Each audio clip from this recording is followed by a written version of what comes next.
Divas, we are back in the Speakeasy for part 2 of our great conversation with State University System Chancellor Ray Rodrigues. I do believe you can have people who serve who do not live in the state of Florida and be very effective. For example, within the Board of Governors, both our chair and vice chair do not live within the state of Florida, but they are deeply connected to our system. Our chair graduated from the University of South Florida, served on the Board of Trustees at the University of South Florida, was a chair of the University of South Florida Board of Trustees, and is the first chair of the Board of Governors who's ever chaired a Board of Trustees before coming into the Board of Governors. You're listening to Deeper Dive with Dara, a podcast by the News Service of Florida. Let's dive in. Let's talk about another controversial topic. The presidential search process. So 2 things happened this week. The Speaker of the House said something interesting yesterday. You know, we'd had the law change in 2022, a way of trying to, about presidential searches, try to draw more talent to the state by exempting from the sunshine and public records, public meetings and public records laws applicants until they get to the finalists. And now what we're seeing is maybe that system hasn't worked out the way that it was envisioned to. The Speaker of the House, I'm looking here, he called it a spoil system, which I guess it's, you know, there's just a spoiler who is the one that comes out at the end. What do you think about the presidential search system, the way that do you think that needs to be changed? I'm going to start by making this observation. Okay. In my role as Chancellor, I don't comment on pending litigation or pending legislation. Okay. So I'm not going to comment on the bill. Okay. But I will say this, because I was in the legislature when we were debating whether to do the bill that would provide a public records exemption around the searches. And the reason that that bill ultimately passed was for a period of time, and I recall the debates were done, the data was provided to us, that our presidential searches in Florida weren't yielding sitting presidents as applicants. And if I remember correctly, the impetus, the first time I saw the bill was after my first session, when the FSU president, President Barone, was recruited to go to Penn State.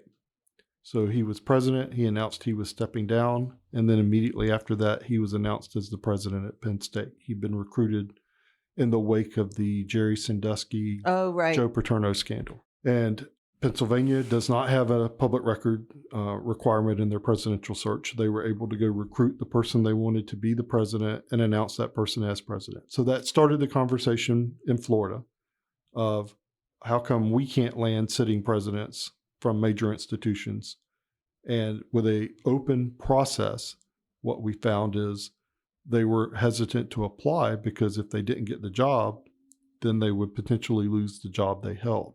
So the theory behind the legislation was if you put the search in the shade, they can apply and know that they're not going to be outed as an applicant. You'll draw more sitting presidents who have applied to be president, who will apply to be president.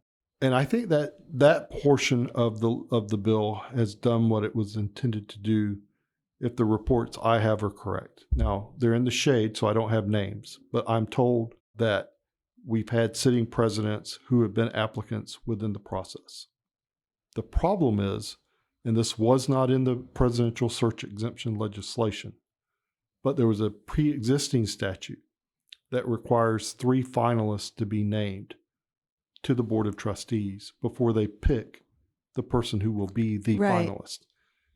We can get sitting presidents to apply, but it's the same challenge at the end of the process when the finalists are announced. Identified. Right. They don't want to identify themselves unless they're the sole finalists. So if they're going to be the person who's identified as the selection to go to the board to be considered, and at that point, they're confident they'll get the job.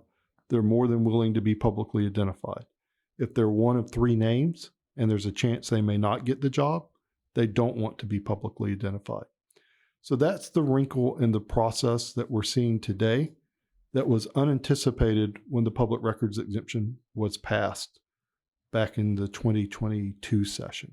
The process has not yielded what we thought it would yield as a result of that. Do you think it needs to be tweaked? That's a matter for the legislature to decide. Just in here talking with however many listeners we have. But I mean, come on. I'm not going to offer my opinion. Okay. I'll just say this.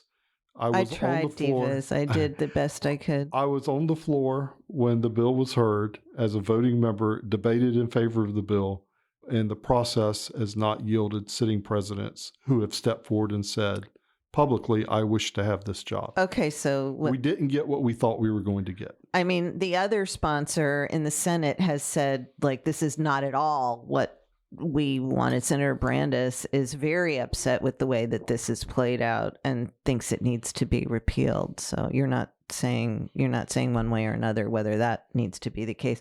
I don't think I hear you saying, because of the three, that everything should be in the shade until they make a selection, or are you? No, because that would be advocating for a policy. Okay. Or advocating for an amendment to the bill. He's very good. He's very good. And I'm not doing that. Okay. And yet it seems like now, instead of like wanting presidents, we want people like you, former legislators, because how many of the president, I'm looking here, I have a story. We have Adam Hasner, right? He's a former legislator. Governor Nunez, she's a former legislator. Who else do we have who's a former legislator? You know, a bunch of the colleges have former legislators. So it seems like, you know, that seems to be kind of like a requisite now for a higher ed presidency. You have to have served in the legislature. I would just say this. If you go back and look at Florida, I would say more so than most states, we have a history of those who have been in public service stepping into the role of leading higher education institutions, whether that's former Senator and Speaker Thrasher at FSU, or before him, former Speaker T.K. Weatherall at FSU, or former State Senator Betty Castor at USF, or former Mayor John Delaney at UNF. You're right. We've got a history in this state of those who have been in public service applying those skills within the field of higher education. What we're seeing is that's happening more often than we've seen in the past. I got you. But it's not out of the culture for the state. Okay, with more regularity. You know, one of the recent presidents, Public Service University of Florida, former President Ben Sass, we saw a lot of, this leads into another question. The school paper over there did a very good job. I have to give a shout out to those student journalists who dug into the spending. He ended up resigning for different reasons, he said, but a lot of spending on people who lived out of state, travel back and forth. I'm wondering if, you know, everybody's all about Doge now, right? And I'm asking people about Doge, and I'll ask you a personal Doge question in a moment because I have some thoughts about Doge. Are you looking system-wide, or is anyone looking system-wide to see if there's any spending that needs to be looked at or probed, or travel, people who don't live in Florida? You know, I guess the first question should be, what are your thoughts on whether somebody should live in Florida or near the university where they work, especially if they're making six figures? And secondly, then, are we looking at that at other schools? I would say, I think the expectation should be, if you're employed by a university, that you are living and able to be on campus at the university. Now, that recognizes that some of our universities do have online programs that are completely online, and perhaps there will be some faculty members who teach in those online programs that may not be on campus because they don't do on-campus office hours. But I think it's a fair expectation that if someone is working for a university, that they are able to be on campus. I think that's what most of us would expect. In terms of whether there's anyone who's looking at spending, Yes. one observation I would make is in the federal government, where you're seeing a lot of headlines from the results of DOGE, there are federal agencies there who haven't passed an audit this century. There are federal agencies like the Department of Defense that can't account literally for trillions of dollars. I would put our universities up against anyone because in the state of Florida, we have regular external audits from the Auditor General, and our universities, as a rule, pass those audits with flying colors. Occasionally there are findings, and when there are findings, they're immediately addressed. Outside of the Auditor General audit, each of our universities have internal audits, which are being done every year. Right. And if you go back and look, part of the reason the journalists at UF were able to write the stories that they wrote was because the internal auditors found that. Right. And that was what led to the changes that came out at the University of Florida. Were you surprised when you saw that kind of money being spent on things like dinners and airplane travel and people living far away? I was surprised at the number of employees he had who did not reside in Florida and the costs that were associated with flying them into and out of Florida. That was a surprise. Was it a disappointment? I think it was not what any of us expected. I'll say that. In terms of the dinners, I think you could go to any university, and I'm not just talking Florida, I'm talking literally anywhere in the country, and you would find universities hold those type of events for donors. Yeah. So that particular finding concerned me less than the other because I know that's a practice of the industry. Sure. You do those types of events. I felt the same way. To bring in big money donors. And I mean, often, it looks like something on paper, like filet mignon or whatever, this or that. I'm not saying that's what it was, but it looks, it's kind of eye-opening, but that to me wasn't really, And those events frequently yield significant lots of money, to the right? university. So, so that concerned me less than the others. But the number of employees who were living out of the state of Florida and there was an expense being incurred bringing them in and out, that was surprising and disappointing. Thank you for that. What about the boards of trustees now? We had a situation yesterday with the Florida Senate committee did not confirm one of the University of West Florida board trustee members who was recently appointed, I forget where he lives. Gosh, I'm sorry. I know the other one lives in Idaho. He didn't even. Okay. So the one you're talking about, I think, lives in West Virginia. Kissel, I think. Yes. Yeah. Do you think the trustees should live? First of all, is it trustee or trustee?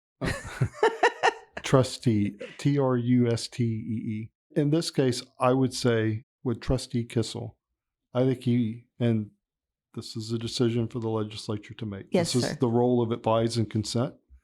And in their role, they review the applicants and make a determination of whether they choose to confirm or not. Those are constitutional duties that we have an obligation to respect. So I'll start by saying that. Okay.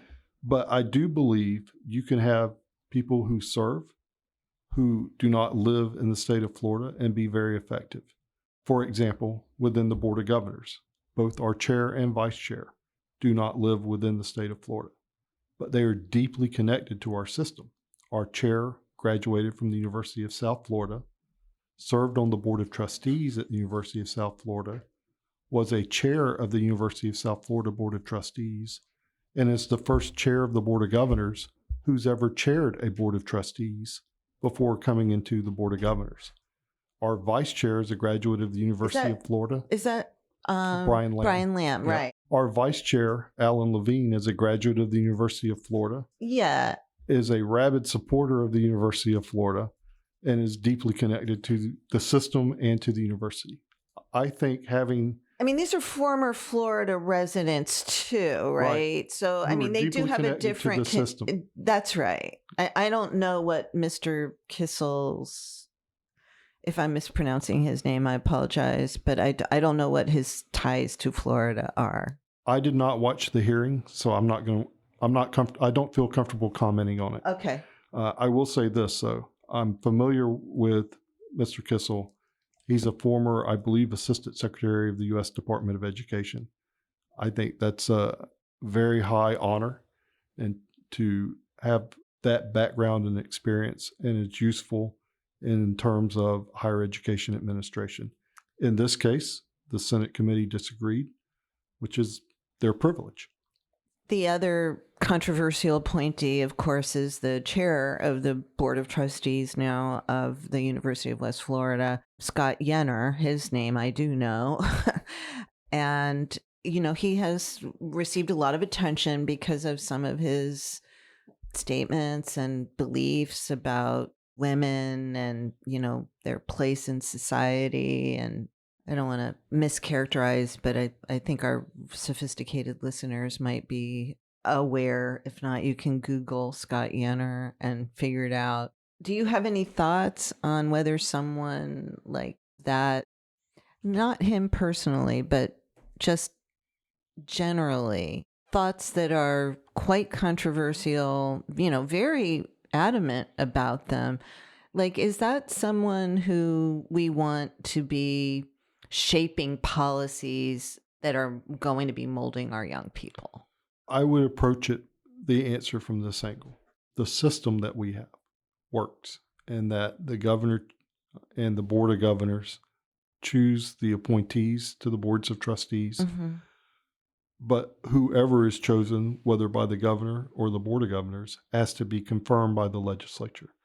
I think that's a check and a balance to ensure that the person who is confirmed to serve on the board of trustees is qualified and will be representative of the university for that service. So in this case, there's been an appointment made. It's going through the process, and we will see what that process yields at the end of the day. Yeah, of course. But whatever it yields, I express confidence in. Yeah. You're confident in the process and the system.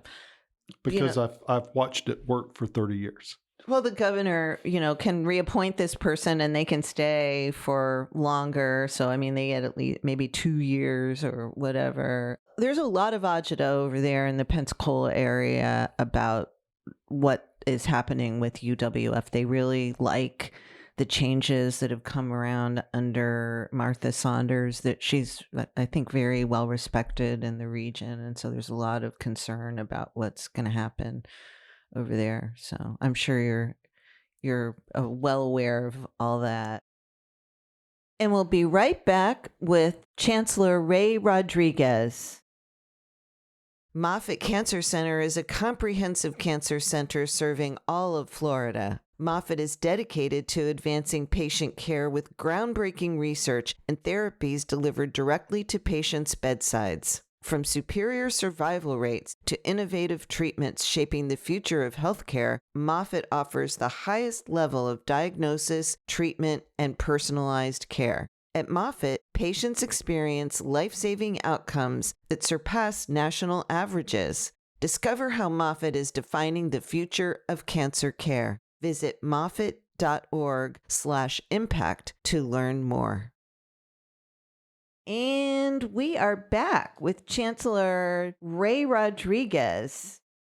This is kind of a fun question. You're talking about DOGE at the national level and, possibly doing, I guess really sort of this retraction of the federal grants might be part of a general DOGE, more doginess. But so I've been asking my guests at home, so Ray Rod household, you're thrifty, I'm sure. You're not a spendthrift. Anything in particular that you would look at that you would think, this is something we probably could use less of, or we don't need so much of? I'll start. I'll give you one for me, because I've done a couple. And then the other day I went to open I was changing purses, and I counted them out and I laid them all out. I should have put them on Instagram.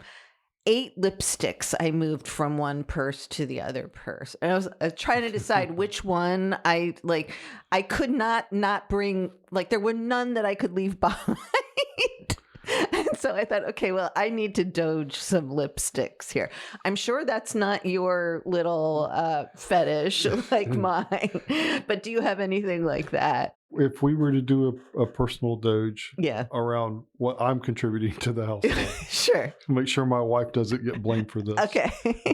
Two things would jump out for sure. The first would be streaming services. Yeah. Like I can remember growing up, we just had one cable bill and everything we watched was whatever was in that package. Right. And now I've got cable and I've got Netflix and I've got Amazon, I've got Paramount Plus. Yeah. I've got Apple. Is it Apple Plus? I have it. I'm saying. Whatever Yes, the Apple one's called. Right. And I probably don't need all of that because I don't have time to watch many of them at all. But Sure. But I want them available for when I do have time. I could probably doge that and be much more efficient in my television That's funny. dollars. I just started watching The Residents. Have you started watching that I yet? have not seen that yet. Do you know which one I'm talking about? I do. I've seen the previews. OMG. It is so good. It is so good. What surprised you the most about, well, let me give you a chance now. I mean, I've hogged up all of our time, I'm sure, almost. I don't know. But I want to give you a chance to talk about some of the great things that the state university system is doing and other things that you may have presented or Sure. that you want our listeners to know about. I'll start with what I touched on earlier. Higher education as a sector has a problem. From the end of World War II through very recently, higher education didn't have to articulate a value proposition. It was understood that higher education was a good thing and that if a person attended a college or a university and obtained a degree, that they would have a better life as a result of that in terms of economic opportunities and earnings that would come from that. And what we have seen is that the public confidence in higher ed is at an all-time low in terms of how it's been measured at 36%. In Florida, I think we're the only state that has addressed the three reasons why the American public has lost confidence. We've removed the indoctrination from courses that are required. We're still a marketplace of ideas.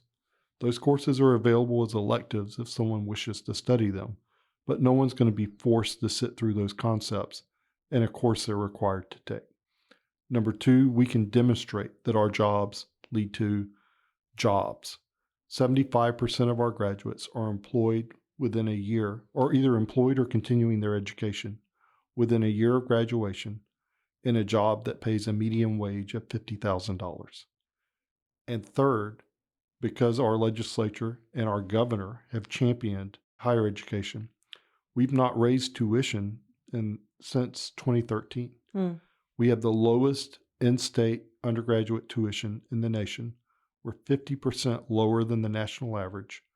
A student could leave at the end of spring semester, take a summer job, minimum wage, work 40 hours a week just during summer, and at the end of summer have earned enough to pay their fall and spring tuition and fees. Yeah. We're the last state in the country you can work your way through school. Yeah, it's a bargain. It is really a bargain. My cousin, I think I may have mentioned this before, lives in New Jersey, and she sent her son her son is at the University of South Florida, and she was telling me basically like he can go for 4 years here as an out-of-state student for what it would cost for 1 year, I think, up there. You know, it was crazy. It's not surprising. Yeah. Many of the states, particularly up north, have divested from higher education. Yeah. And in Florida, we've invested in higher education, and we're seeing the results of that. Our 4-year graduation rate, well, actually, let me say it this way. If you were to Google what is the national average for graduation rate, the number that would come back would be 64%. That comes from IPEDS, which is the national reporting that all universities do to the Department of Education in DC. If you dig into that, you will learn that's actually a 6-year graduation rate because that's the standard metric in higher education for measuring graduation I know rate. there was a huge push in Florida to do the 4-year graduation. We measure in 4-year increments. Right. Our performance-based funding is based on the 4-year graduation rate. Right. And our 4-year graduation rate is 64%. Yeah. So we're doing in 4 years, what the average public university is doing in six. 6. Yeah. That's something to be proud of. I said earlier, we have the highest 4-year graduation rate for African American students. We have the 3rd highest graduation rate for Hispanic students. We have a greater than average number of Pell Grant recipients in our system. We measure that in performance-based funding because we believe higher education is a ladder and not a filter. We're not trying to keep people out. We want to bring people in and see them elevate the course of their life by changing the trajectory with an education from a Florida university. Because we have a higher percentage of Pell Grant students, what happens with those students is important to us. And we're number 1 in Pell Grant graduation rate. It's not enough to admit a student if they leave without a degree. And what we've seen across the country is they're not only leaving without a degree, they're leaving with debt, which means they're worse off than if they'd never gone to college in the first place. From my opinion, what we're doing in Florida is the way higher education should be done. And we're giving the citizens of Florida confidence in our system. And hopefully we're serving as a model for the rest of the country. And what do you think about, isn't there talk about doing away with Pell Grants? I thought I read something about that recently. At the national level, the Pell Grant eligibility has been expanded. The problem is the U.S. government did not increase their appropriation for Pell Grants. So even though more people are now eligible for a Pell Grant, and there will be more people who, in theory, would receive that money to attend college because they've not increased the appropriations, they're projected to run out of money and not be able to meet the demand. I'm sure that's what you've read. Okay. So until they increase the appropriations that are dispersed in Pell Grants, there is a danger that there are going to be students who qualify for a Pell Grant, I see, but won't have but the won't funding. be able to get the funding from the federal government. Interesting. One of the other changes that I didn't ask you about was the changes to tenure. And, along with I forget the name of the Senate bill, but with the 266. Yeah, it changed the way people can talk about things like race and history and in history and things like that.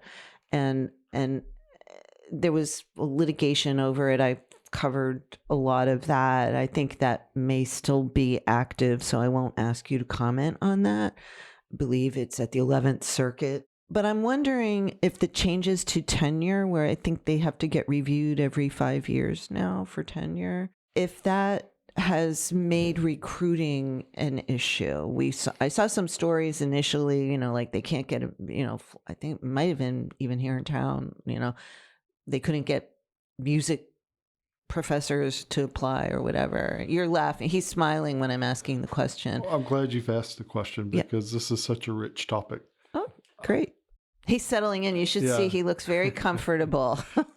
Let's start with this. Okay. There are a lot of stories that have been written from reporters who have interviewed faculty members who have said, I'm going to leave Florida because I hate this change in tenure.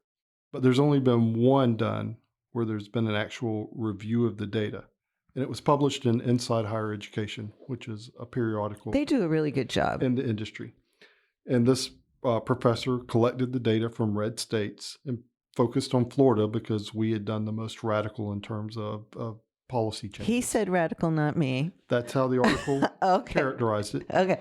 And at the end of the day, he came back and said, statistically, there's been no difference in the state of Florida in terms of their turnover. Interesting. Because what gets missed is higher education is a transitory field.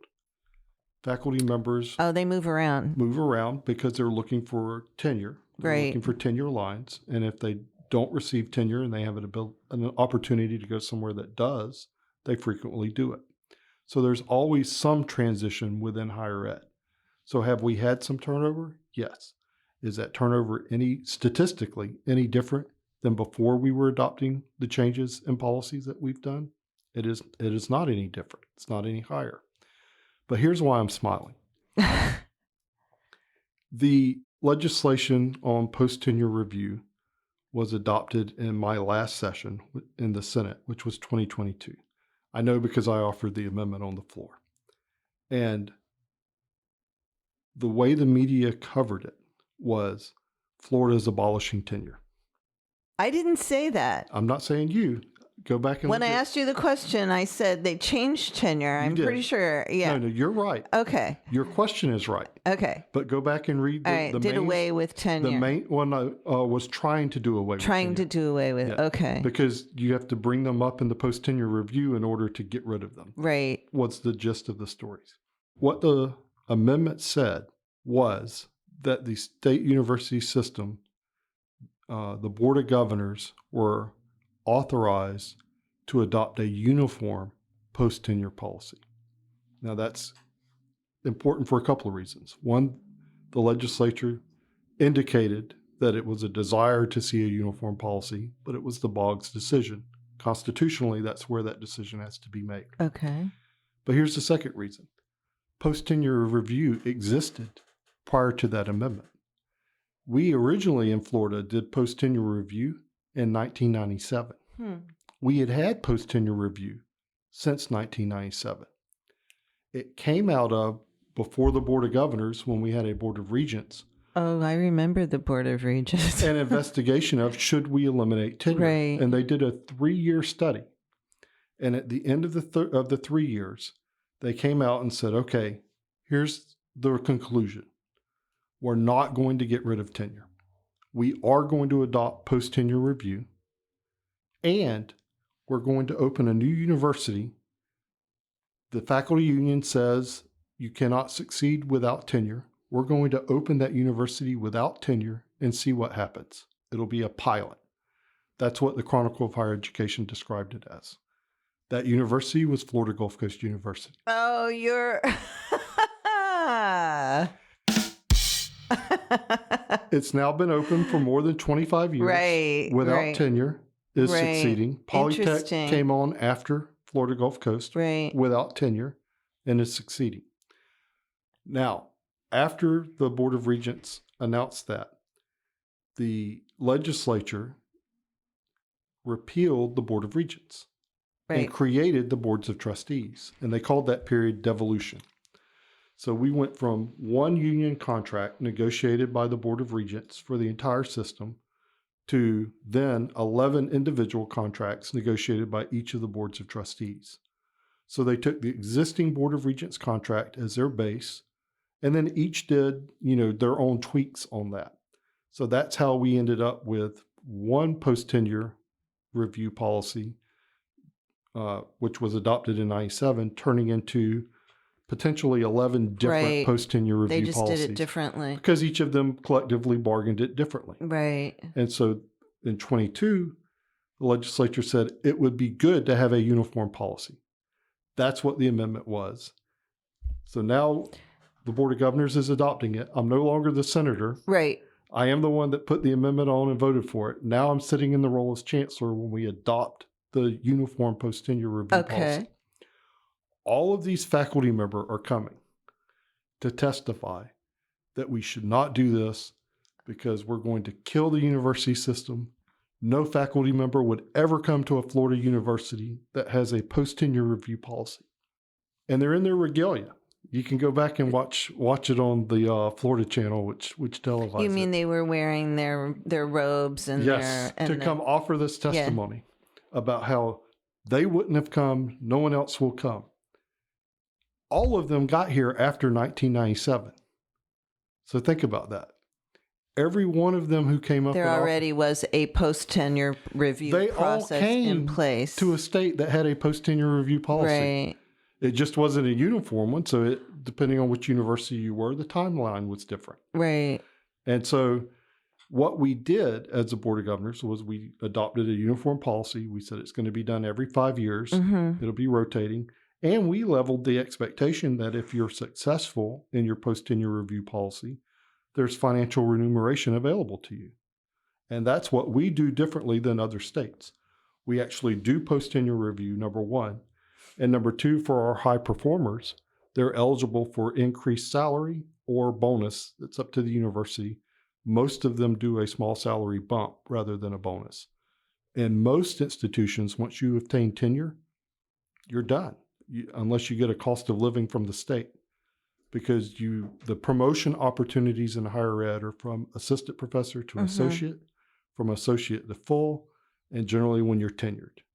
So do you have any data that shows like how many professors have gone through this post-tenure review process since this law went into effect, or since the board adopted Yes.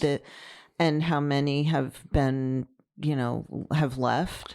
I think the number is around 10%. And what I would say is the universities chose different paths. So we've gone through year one of it, and then year two occurs during this semester. Right. Yeah. So at the conclusion of this spring semester, we'll have the second year of data. But the universities took different approaches. So for example, at FSU, all of their faculty members were rated meets or exceeds expectations. But at FSU, they called for volunteers. And their most high-performing tenured faculty members were the ones who did it, because they were the ones who had no concern over how their review was going to go. Mm-hmm. At University of Florida, they focused on their researchers, their tenured researchers, and they chose the tenured researchers that were going to be reviewed. And they focused on the tenured researchers who were not bringing in research dollars. Because if you're not bringing in the research dollars, what are you doing? Now, some of them were offered the opportunity to go into the classroom and teach. And some took it, but many said, no, I don't want to teach, I'm a researcher. And so they were giving reviews based upon what they had done in terms of productivity of research. And some of them had very bad reviews because they weren't bringing in research dollars. Interesting. So at Florida, they had some turnover because they started with what they perceived to be their dead weight and, gave them one of three things: either step into teaching, or go on a performance improvement plan, or you're out because even a performance improvement plan can't get you where you need to be. Interesting. So you feel like that was a successful, you were the architect of it. You pleased with the outcome? I wouldn't call myself the architect because we had the post-tenure review for 25 years before I ever brought the amendment forward. Fair enough. All I said with the amendment is we really should be doing it the same way. I guess my last question for you before we say bye-bye for now, definitely can't wait to have you back on. What has surprised you the most in your, I guess you're in your third year now as Chancellor. What is the biggest surprise, that something you didn't expect as Chancellor?